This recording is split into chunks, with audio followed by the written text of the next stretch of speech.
Welcome, listeners, to the Lust for Life podcast, where you'll be joining a girl on her journey to discovering the depths of emotional intelligence. This is your host, Tennessee Reed. Welcome back, everybody. It's so great to have you. These are always the best part of my week to do this. I meet so many incredible people. This week is a really exciting topic that I'm really excited to talk about, and it's with one of my best friends. We've known each other since high school, actually junior high. We've been through a lot of life together, and we've had a lot of good days, and I guess we're finding out we've had a lot of bad days that we didn't know about each other. That's Kagen Nelson. Kagen, do you want to say hi to everybody? Hi guys, what's up? I'm so excited to be on the show with Tennessee. It's been so long. We've kind of had a lot of life going on this last couple of years, and finally good to see your face again. Kagen, I feel like we also we've seen each other in different phases of life after high school. Like we ran into each other at the gym one time, I think even maybe twice, like a couple A couple years after times, high yeah. school. Like it's been kind of interesting. Like we just kind of come and kind of left each other's lives a little bit, but we've still stayed in touch, which is really cool. Yeah, well, I think about back to high school, it's been so crazy because you graduated early, first off, which is super impressive, super cool. And then that was like a whole year early, if I remember right. And I'm then with surprised you remember me, that. Good memory. well, and then because I only remember because I was like, oh, she's like dating this guy from UVU, and then all of a Yeah. sudden you're getting married, and I'm like, what the crap is going on? And then I graduated in a semester early, so kind of like checked out of that high school life, and it's kind of been revisiting each other through different stages of life after that. That has been fun. I do remember, was it senior night party or something? I was like, guess what, guys? Yeah, I'm engaged. And we're everyone like was sitting, like, it's like what two the in the heck? morning. It's like 2 in the morning. We're just like sitting on the bleachers, and you're like telling us all this news. I'm like, what the crap? We weren't really engaged yet, but we were like, we have a date planned, so we are. Right. And everyone was like, what the heck? We're still married. We're still loving life together. It was a good decision. It was great. Seems like a great guy the couple times that I met him too. So Oh no, he is the life of the party. He's just getting started in life, I'll tell you that. Okay, oh Kagan, the no. topic of today is kind of a deep one, but we didn't realize it that we had this in common. It's our relationship with food and our body image. Like, we did sports together. We ran track together. We did high school swim together. And we were both like really competitive in those sports. And we had no Right. idea that we both were like struggling with Well, I think there's a lot these. of like Yeah, there's a lot of things that go into it, and it's like just so easily hidden. I mean, especially like if we were both excelling athletes throughout high school and stuff like that. The last thing you wanted to know was to be the next rumor of the town that you're having something going on personally. totally, totally. And like rumors spread like freaking wildfire in high school. Oh my gosh, like I agree with that. I feel like it needs to be normalized more, that conversation and that openness, because the last thing you need in high school is another insecurity of not being Right. open with each other. And I wish so bad that I was open with you. And what if we were open with each other? We could have helped each other through this like really tough time that we had. So I'm here now and we're opening up, which is great. But I Only wish a that couple years later. I know just a few. But I wish that I was a little bit more open about this with more of my friends and family because I just felt so enclosed and like in my own thoughts and I just kind of wanted to handle it myself. Was this like a similar situation for you? Yeah, honestly, for the first couple of years, I didn't even notice it. It was just something that like my mind just clicked through and just like processed normally. And it wasn't until I was like, I want to say my senior year was like the first time I really fully understood like what my body needed and what I needed to put into my body, especially because we were on the club swim team and the high school swim team. That's 3 practices a day typically. And base metabolic rate, I mean, you're burning like 2,500 calories plus those 3 2 hour long practices. Like it was just an absurd amount once I realized how much I should have been eating. And even after that, like tricking my mind into getting that nutrition into my body and understanding that the reason I'm not performing the way that I want to or the way that I'm feeling is an indirect correlation to what limited substance I'm putting into my body. Like, I don't know, it's just a hard thing to accept, you know? It totally is. It's literally like a mind block. Like, Yeah. so were you saying that senior year is when it got bad, or was senior year is when you kind of started to realize, okay, like I kind of need to figure this out. I need to figure out what's best for my body and how to fuel it. I think senior year is when I became aware of it. It When had you been came in, something that I've okay. been kind of been doing for the couple previous years prior to that. But it honestly got worse before it got better. Mm-hmm. Senior year was not the worst, where it started Mm-hmm. trending uphill after that. It's a lot, easier to recognize than it is to change. Totally. Oh, gold, Recognition is the first step for sure, but gold. I agree with that. I feel like I don't even know when I recognized it. That's a good point that the recognition is literally the beginning of the journey, and then you haven't even hit the bottom of the barrel yet. I feel like for me, uh, I think it was like, I remember in sixth grade was when I was like, I don't look like the rest of the girls, and I kind of want to look like them. I think like in the seventh grade is when I truly was like counting calories, restricting, kind of making sure I exercised every day. And I think it very much peaked. I remember we were in chemistry class together. It was that year, Miss Villarda. Miss Villarda, and she was doing her Spartan races too. Yeah, she was Spartan racing. I remember it probably peaked in a different way junior year for me is when I was like my tiniest and like I was eating the least amount. So I think I was eating around 1,200 calories at the most at that time Oh. and exercising and doing swim practice. I mean, I didn't go to that many, you guys. I actually skipped a lot of the swim practices. They were at 5 a.m. Anyway, Should have had an excuse. I I did my best. We were also running track, okay? So I was doing and playing soccer, lots of sports. But like I think that's when it peaked for me. And then my senior year is when I got into this binging. So I kind of had this like anorexia phase a little bit. I wasn't totally anorexic yet. But then I got into binging my senior year, and I feel like I was on and off binging until literally like 6 months ago. Like, and then especially with binging, I don't know if you've had this experience, but it's like, okay, you're going to eat a lot of food and then you're going to exercise your heart out. And then you're going to eat a lot of food because you're starving because you Right, just right. exercised your heart out. And then it like seriously, I think up to like 6 months ago is when I like finally feel like I'm at a good place. Like, is your journey just kind of different like mine was? Like, it literally is like a roller coaster. First, like I kind of want to ask you, like, what was your intention or like goal behind all that? Because I know, because like speaking from male versus female, my Totally. goals with my eating habits were probably completely different than what they were for yours. I just wanted to look skinny. Like I wanted to look skinny because that was like the attractive figure is everyone always wanted to look tiny. Everyone wanted to get abs. Everybody want I also was doing sports, so it was so mentally hard for me to be like, I need to eat, but I'm also like trying to like play sports and I understand I need to feel my body. So it was like Same. such like a hard dichotomy there for me. And then in my mind, I was like, if I'm smaller, that's less weight to carry and I'll perform better, but also I'll look better. And like it was mostly body image. I wanted to look smaller. And it's like so hard, especially for women in performing in sports and stuff like that, because naturally, as your body gets pushed and you're going to start to build that muscle and create that definition, whereas like our minds are just be like, no, no, no, that's not what we want. Like we want more of that petite, we want that skinny, we want that slim Yes. figure. That these sports are not helping me. So it's like a backwards where you're like starving your body in order to not allow it to the basic nutrients to do what it needs to do and put on that Yes. muscle or put on that whatever it needs to. It's like kind of a Um, hard phase too, like high school age. Like girls, if you kind of watch them, this is just part of growing naturally. right, Elementary, they're tiny twigs because kids don't eat a thing anyway because they just want to play at recess. Come junior high and high school, girls tend to put on a little bit of more weight because they're preparing to have a baby and hold a little bit more fat. Their hormones are now coming in, puberty. So we naturally put on weight at that time. So it's such like a hard time for girls because we're naturally putting on weight, but then we're coming to realization of what society's expectations are.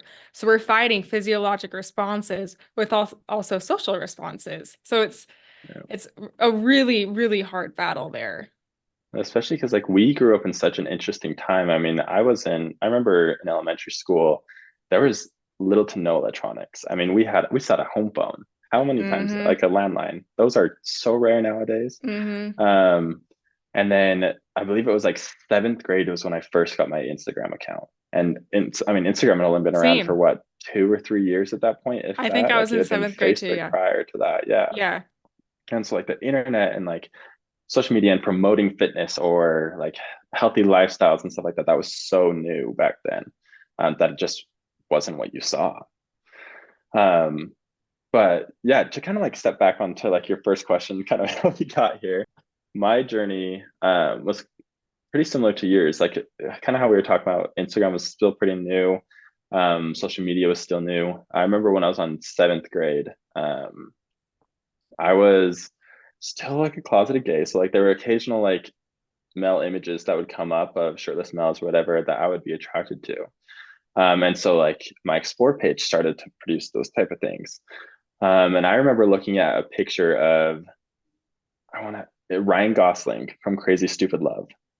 There's that scene where he is shirtless Yes, and I know what scene you're talking the about. women are raving about him. Like I think they make a pretty crass joke in the restaurant and then they end up in his Mm-hmm. bedroom later that evening. Um, and I saw that and I just like closed in on it, got tunnel vision. That was what I wanted. I wanted the muscle, I wanted the abs, I wanted the tan skin, the perfect hair, the clear skin. And as a seventh grader, kind of similar to you, when all those hormones are raging and your acne is coming up. And I mean, as a seventh, like Oh, how many lean seventh graders do you see in the first place? yeah. Um, Especially being this tall, skinny white boy. Um, and I mean, I've peaked growth in seventh grade at 6'2", and I really haven't grown since.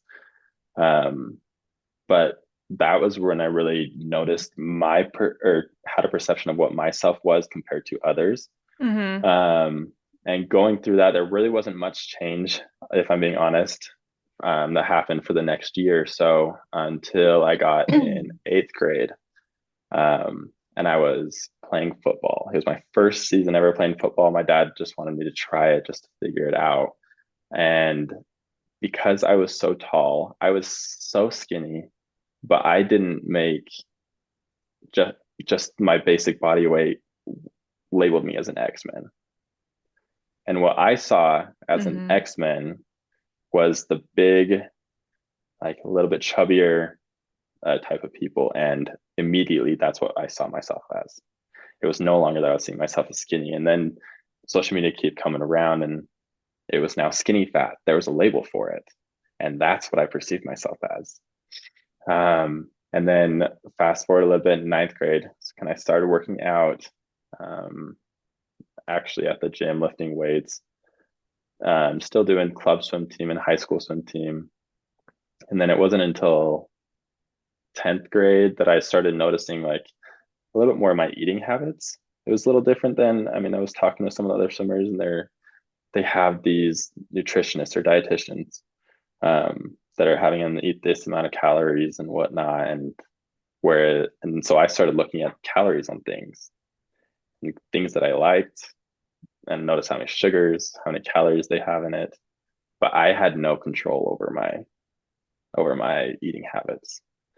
Um, and so shortly after, that's when I started eating a box of cookies, or like in my post, I put it on a box of cookies or a Mm-hmm. half dozen donuts because I love maple donuts and I love the Samoa cookies.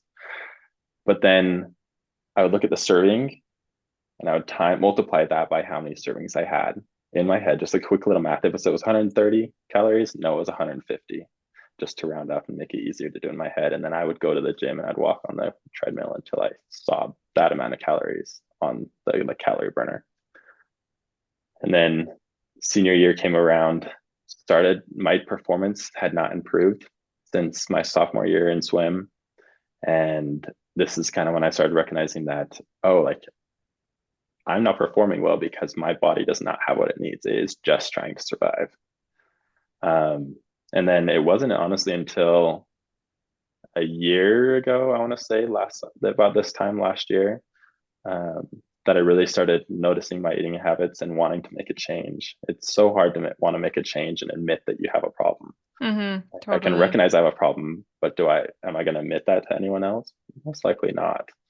And then I remember like a really in-depth conversation with my therapist, and she was just kind of writing out how what you put into your body has a direct correlation to how you feel mentally, physically, emotionally. And it was no wonder I was feeling so in the dumps. Like, I mean, it wasn't just in the dumps about my body image, it was in the dumps because I just wasn't where I wanted to be in life. Started to make a change, and next thing I know, here I am, and I'm been happier than ever. So, It's kind of crazy, like way you like described that whole process because it's like mirrored for me. Like everything you said was like what I went through, but in a kind of different way because we yeah, were living different life experiences. So thanks for sharing that. Like it's validating for me to hear that. And it's crazy. You said seventh grade. I was sixth grade. That's pretty much the same age. And then sophomore year, I didn't see any improvement in my sports.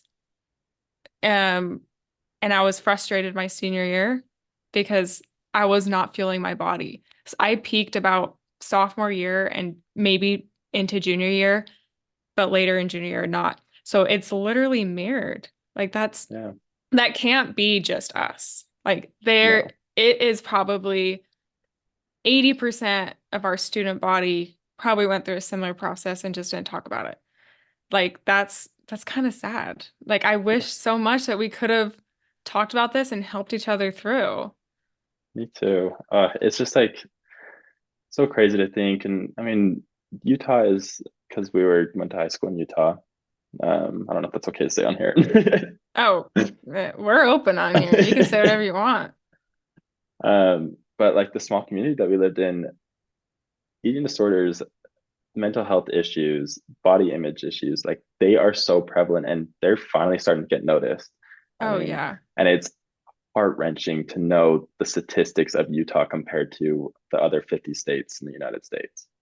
Like it breaks my heart, and I'm happy to see that it's now being a little more talked about, and there's a lot more things going on in the high schools and the schools around this area. Mm-hmm. I actually had a good conversation with one of our old teachers, um, and she's kind of just talking with me through like just the different organizations and the different like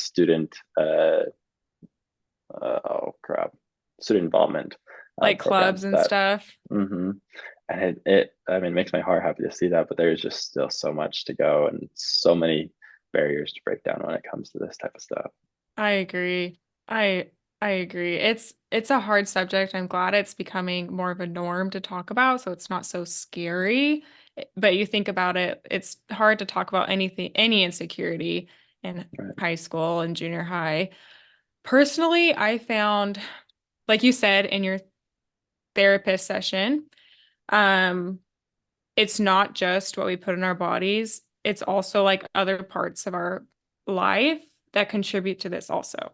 So, Yeah. in order to heal our mindset, we have to heal our inside, our thoughts and our unconscious thoughts and our subconscious thoughts. And once we are able to heal the inside, face our past traumas, face our past shame, then we can start taking power of our thoughts. We can start to respect ourselves because if we don't respect ourselves, if we're shameful of our past, we're shameful of who we are, we're not happy with who we are, then why would we fuel our bodies with good nutrition and good 100%. exercise? Like that's what helped me was I finally just like you said last year, this is our lives were mirrored. This is insane. I remember I posted on Instagram, like, I think it was in August, and I bawled for like 20 hours straight because I was just like, I'm freaking done with this life. Like, I love the old version of me, but it got me to this point, and this is the new version of me. We're gonna live life to the fullest at this point, and we're gonna change every aspect of our life to be better, including this freaking eating binging disorder that I have because it's overwhelming me and it's so exhausting. So it's so interesting to me that our lives were literally like we were going through the same things, just at different parts of, the nation, literally. Right. And it's even like when we were in the same school, and it just wasn't something that we talked about. Not Like at all. we were pretty close all throughout high school. Like We we always kept were. in touch after high school, but it was like just something that it was never discussed. It took a minute to like actually have that recognition. I mean, we both did that. We kind of recognized this like a little bit later on in high school. Um, yours was a little bit earlier before mine, but still like just so wild. You know what's cool is if I never posted my podcasts and you never posted that post on your Instagram, we wouldn't have connected this way. So it's Mhm. cool when you admit not our shame, but our past, and we own it and we love ourselves for every part of ourselves. We're able to connect to these people we never would have. Like, it's not easy Exactly. for me to do these podcasts every week. I mean, it's really fun, but it definitely takes like a lot of courage and planning. And All right. so if I never did these podcasts and you never took the step to make that post, because that couldn't have been easy either, we would never have connected. And so imagine how many Right. other people are now going to be vulnerable and real on this Instagram app, which is my goal. We got to be more real. It's cool that you were able to do that. So thank you for posting that post. Well, yeah, I think you hit it right on the nose. And it's me personally, and you might experience this or resonate a little bit differently than this, but I feel no shame for the path that I had to travel in order to get to where I am right now. I I would be lying if I didn't say I was disappointed that I wasn't able to acknowledge it earlier and change things earlier, but I'm not shameful of it because if I didn't go down that path, I don't know where I would be at right now. I mean, we can always fantasize and Mm-hmm. dream about where we would have been, but who actually knows? Mm-hmm. And getting rid of that shame is such a hard part. I mean, shame that you actually even did it, but then shame around the whole eating, shame around the like it was a constant shame cycle for me. Oh, I would yes. eat and then I would go and work out and then I would eat again and then I would feel shame that I was like in this moment or in this situation again. And it was just a constant cycle. And so having to or breaking that shame cycle, changing negative habits and negative perceptions of the things that my body just needs was like the biggest thing for me. I agree. So with binging and then going to the gym, like, and then the shame cycle, freaking getting yourself back up again to start it over, start your diet over. It took so much like social life away from me. Like, I didn't feel pretty to go out. So therefore, I'm gonna stay home and I'm gonna watch a movie and I'm gonna eat my ice cream. You're And still going to be in that cycle. yeah, It's just, yeah, like, and then if I'd go out, I'm like, okay, well, if we're going to a restaurant, can I please see the menu ahead of time? Like, and I'm gonna order the salad. Like you can guess it every time.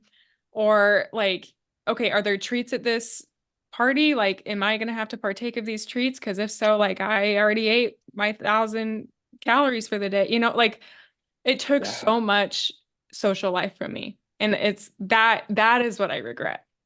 I have faced my shame and I'm still working on it. Some days are easier than others, but I regret the social part that I just kind of left out because I was so consumed by this.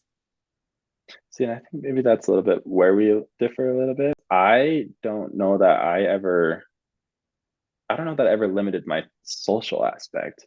It was, I mean, maybe if you look at it in the grand scheme of things, because I would go out and I would eat these things or participate with my friends, but then I would be at the gym at 11 o'clock at night.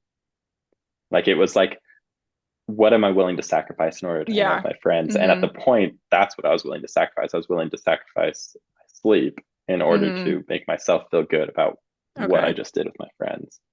That is where we differ, definitely. That is one thing that has not changed is I very much value my sleep, and you know that because I never woke up for 5 a.m. practice. But That no, is one that's thing that I'm interesting. learning the value of. Yeah, no, I'm getting better. I actually wake up at 5 a.m. every morning now, believe it or not.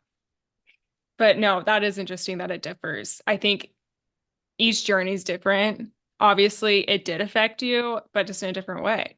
So Yeah. socially, it affected me differently than you, which is interesting to think because everyone's journey is so different. I mean, a big effect on the way that we perceive like ourselves and social matters is the way that we were raised. It was something I wouldn't ever let myself get close to other people, but for some reason, my friend group just pulled in and sucked in tight. It's like he had a zip tie Hmm. around us. Which I think is like one of the best things that someone at that age can have is I a agree. really tight group like that. Jake, my husband, also had a really tight group like that. And they still to this day are like your group, best friends, always keeping in contact with each other, always keeping in kudos with each other, making sure each other's okay. And like you said, if one person's like, oh, I don't want to come over today, they're like, why? Like, Yeah. it's very much, Raises flags. yes, very much so. And so I think I think at that age and honestly in all stages of life, having a group like that is one of the best gifts you can ever have. I agree. I 100% agree. This is something that I have felt for myself, and I'm curious if you do too, since our lives have kind of mirrored a lot. Do you feel like you have to work on this every day? Like work on your subconscious thoughts around food, health, and fitness? Do you feel like sometimes you fall back into your old habits if you let yourself? Yeah, it's an everyday battle, if I'm being honest. I remember like the growth, kind of how you were saying earlier, is like that point where you decided to make that change, you didn't think you could go any lower.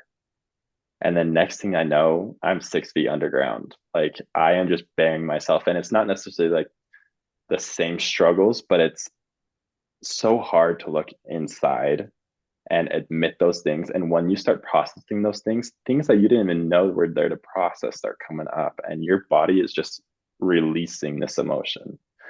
And that point was so critical for me because all I wanted to do was go eat a box of cookies or go get a dozen maple bars and eat them all while watching Grey's Anatomy. But I knew if I did Yeah. that, I would be right back on the treadmill, same place I was. Hmm. And even now, like it's definitely gotten a lot easier. I would say I'm standing above ground now. The thoughts are still there. I mean, I was watching Grey's Anatomy yesterday, and it's oh, it is just really hard not to look at things and let your mind wander. Hmm. And even when your mind does start to wander, it takes a lot of work to pull it back into the correct thought patterns and thought path. But I feel like when yeah. you get into those thought patterns, those negative thought patterns, it's like, I don't know, it's like impending doom. Like, it's just Mhm. like, as soon as you get in that rut, you're like, how the heck am I supposed to get out of this? Like, I feel like absolute crap. And something that I have felt those same feelings, something that I've come up with myself are like these backstops. Actually, I didn't come up with it. I believe my life coach taught me this, my therapist slash life coach. She told me about these backstops, like figure out what resets your mind.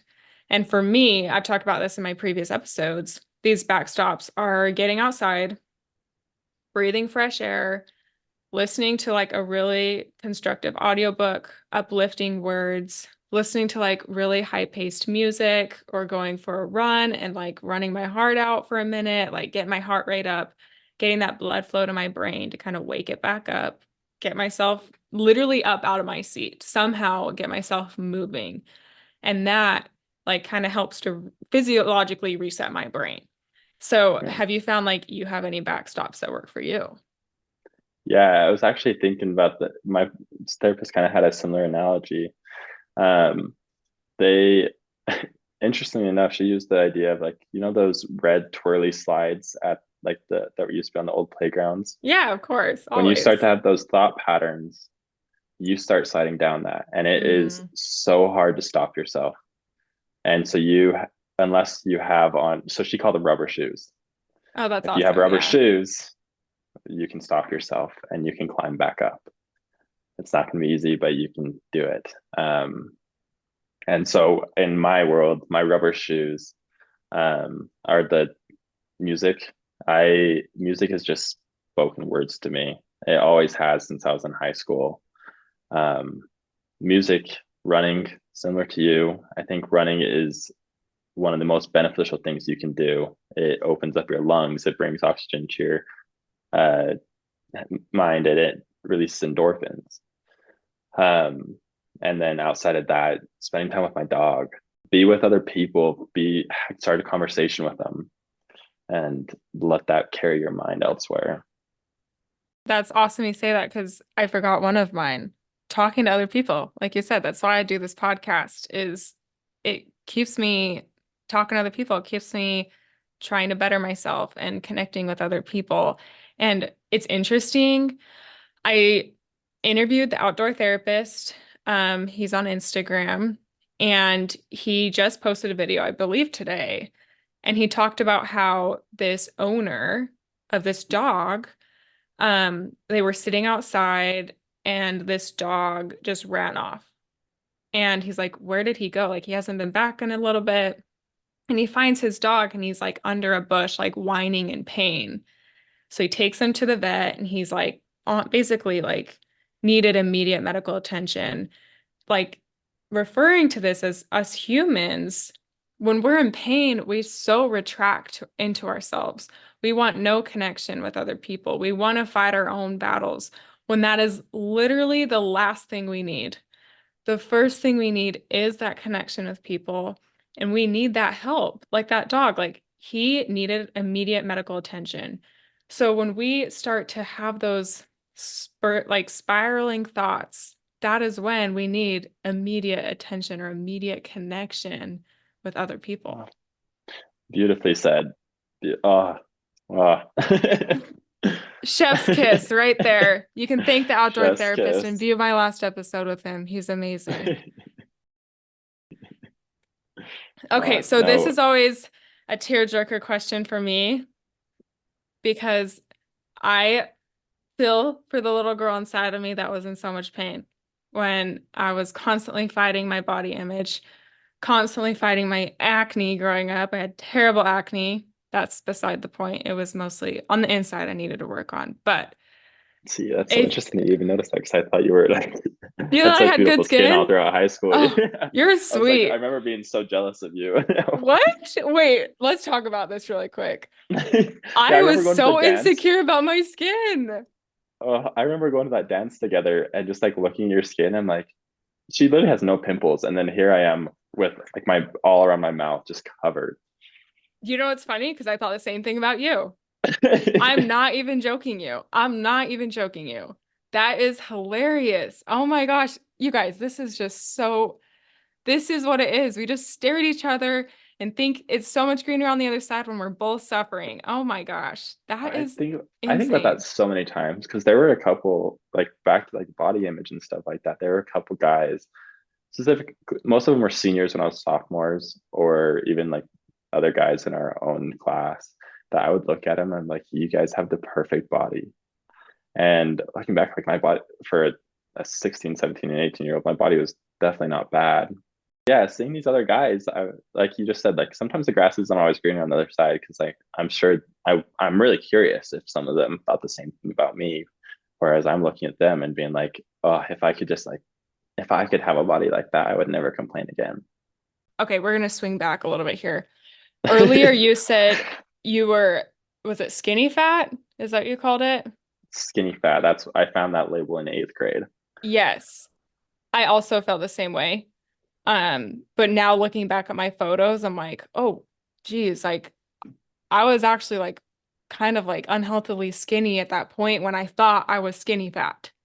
So Exactly. I was looking at other people, and I just thought they had it all together, and then we're all just a bunch of suffering together because I thought I was actually like overweight when I could have gained a couple pounds at that point. So that's so interesting that you say that too. I wanted to cover that. My perception of myself is from here down. Like Mm-hmm. I can't see myself from your side. And whereas I can see everyone else from their side or this side too. But for me, like I'm looking down and I see a dummy. Like Right. I was just skinny, and so like the tummy was usually like the most protruding object of my body. But I remembered I did a BMI scale. Like Mm-hmm. it was so screwed up that we had to do this and essentially project it to the entire class. But in PE in eighth grade, I remember doing a body scale, and I was at 9.2% body fat. And this is Oh when I my was thinking I was gosh. skinny fat. Oh my gosh. Yeah, it's just like crazy. And so I've like I actually remember the day switched to we did just that. using, That's and low. Oh goodness. it's just so crazy how like those perceptions and like, I mean, we're just looking at Mm-hmm. ourselves from a certain angle and can't see ourselves from another angle. Yeah, no, I Um, agree. Like I look at my thighs and I'm like, these things are thunder. Like they're massive.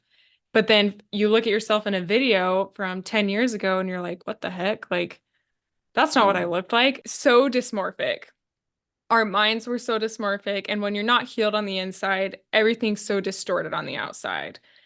When you're not doing the inner work, how are you supposed to view anything accurately on the outside? Because your perception is just wrong. This is still a journey for me. Like, I'm not saying Yeah, everything is solved all, whatever, but absolutely. I refuse to buy.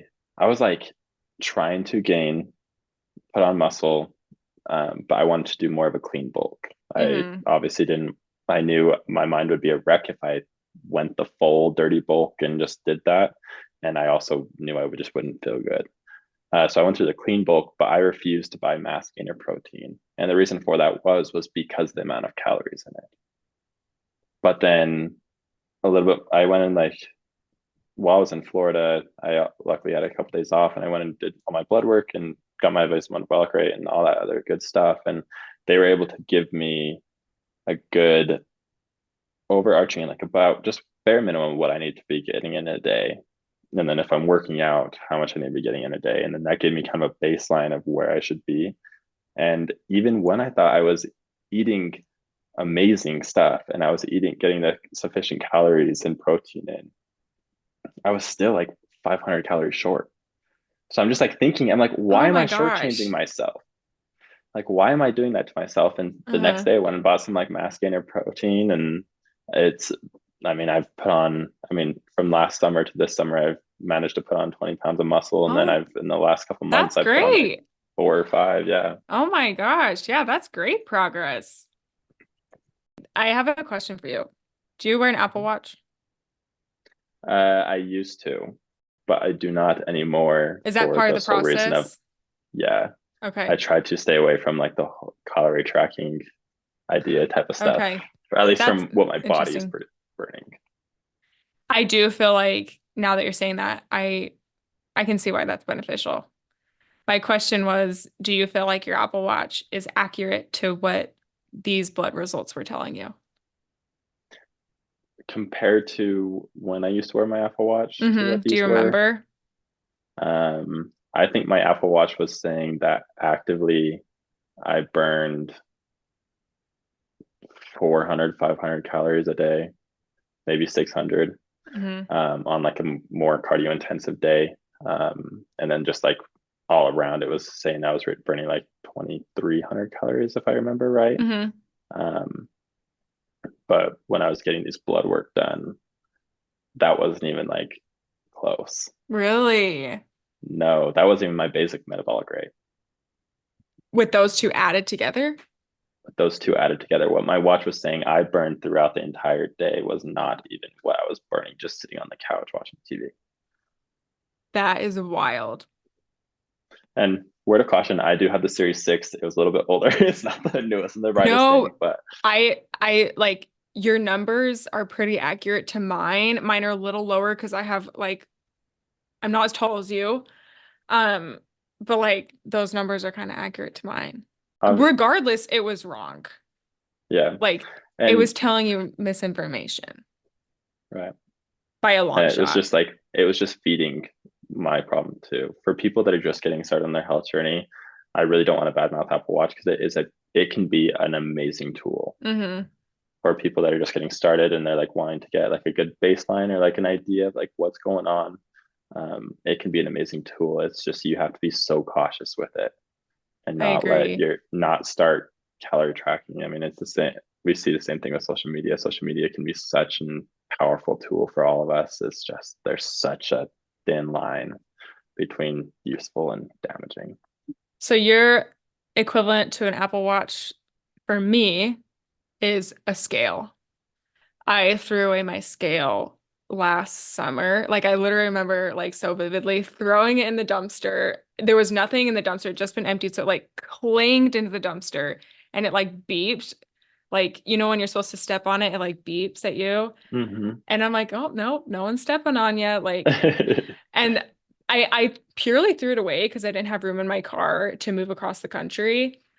But like when I got here, I was like, no, I don't think I want to. Like, I don't think I want to see that number. And so I never bought one. And I've gone purely off how I feel. And it's I been love that. amazing. Like, seriously. Yeah. And I'm like, I'll be honest, I'm the fittest I've ever been in my entire life right now. Like, And it's not dependent upon a number. You're not. no, not at all. And You have I to go to can a number to actually tell you see that. progress. Yeah, numbers don't tell me that. It's amazing what your mind can do and what your body can do when you literally feed it what it's meant to be fed. Like, Yeah. And and you then let you them be start to, friends. yeah, you start to we start to crave those things. You start, I mean, I will always crave chocolate ice cream. Like I literally had a bite before this Me episode. too. Me too. That. But your body truly starts to crave chicken and rice for breakfast. It does. uh, Craves the things that it needs. And I mean, we've always been told that like as soon as it starts craving it, you needed it probably like 20 minutes ago. But still, it's just like Yeah, such that's an true. advantageous skill to be able to have. I have not stepped away from the scale net per se, which is so interesting because like you It's like to just do the calorie different. tracking and I like Yeah. to do the scale. Yeah. But the scale that I have, it's a BMI scale, but I have an option to where I can turn off the weight. So I can't see my weight because I'm not looking at those numbers. I'm looking at like hydration or bone density, muscle mass, like the things that are like actually telling me that there's growth. Mm. But then the other thing that I changed in my habits when it came to the scale was 2 weeks at least between measurements because I was getting so upset when I was measuring myself every single day and there was either an extreme fluctuation with it because the way your body's processing food, what it has still has in it, hydration, all that good stuff. Um, but then it was just like I would see myself at 182 this day and 185 the next day, and it would be so hard not to want to just go back into the gym and just either put on a sweatsuit or put on something to try and lose the 3 pounds. I'm like, come on, it's more than just water weight type thing. In Hmm. my mind, in the back of my mind, I knew that, but it's just easier to avoid that altogether for me. And after 2 weeks, you can see a little bit of progress and know which way you're trending if you really need to measure every 2 weeks. But yeah, I think that's a really good rule of thumb. Like, do not measure progress sooner than your body allows progress to be changed. Because yeah, I do remember now these thoughts are now coming back to me, these memories. Like, I would also go to the gym, and if I knew I had a doctor's appointment the next day, I'd be like, hey, we're heading to the gym. We are dropping the kids off in the bathroom that night. We are sweating buckets because I need to look good for that number on the scale at the doctor's office. That seriously, like I would do that. And oh, I wanted to weigh myself. Like I could not weigh myself in the morning, no, at night, because there was like that sodium, that water, that food processing. It was really discouraging. So I weighed myself in mostly the mornings, but I remember the difference between the scale. It was seriously like 2 or 3 pounds overnight, like of just like evaporation fluid. When you're breathing, you're evaporating that fluid from your lungs, that heat. There's a you're lot sweating, going on, doing all sweating, that stuff. all times going potty, whatever. So now that, I mean, it sounds like I was maybe a little more severe than you, but maybe you did the same thing.